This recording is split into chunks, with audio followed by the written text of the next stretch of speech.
Политичка трговија и математичка калкулација. Со вакви квалификации пратеничката група на ВМРО-ДПМН е го оцени изборот на Зеки Рамчиловиќ за нов подпредседател на собранието. Од поранешен член на извршниот комитет на ВМРО-ДПМН, Рамчиловиќ новата функција доби благодарение на СДСМ и ДУИ. Ја напушти независната пратеничка група на ВМРО-ДПМН и од 1 ноември действуваше како независен пратеник. Со предлогот на пратеникот Зеки Рамчиловиќ, денеска двајца политичари се многу задоволни.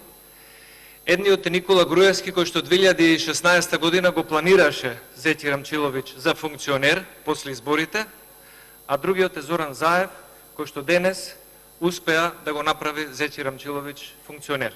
Политичката трговија е поважна од принципите за ова парламентарно мнозинство и не сме изненадени. Рамчиловиќ не чувствува вина за напуштањето на коалицијата со ВМРО-ДПМН, ниту пак за гласањето за уставните измени, затоа што од него тоа го барала Бошњачката заедница. Вие најмалку можете да зборите за чест и честитост.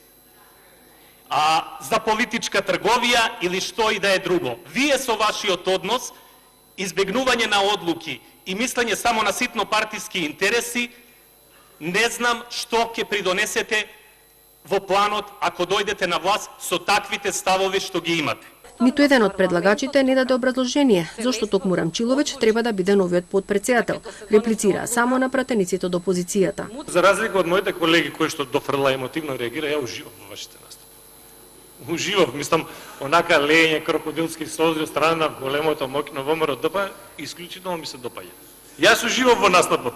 Рамчиловиќ доаѓа на местото на Весел Мемеди кој си поднесе оставка од функцијата. За неговиот избор гласа 62 пратеници, а 16 беа против. Вкупно гласа 78 пратеници.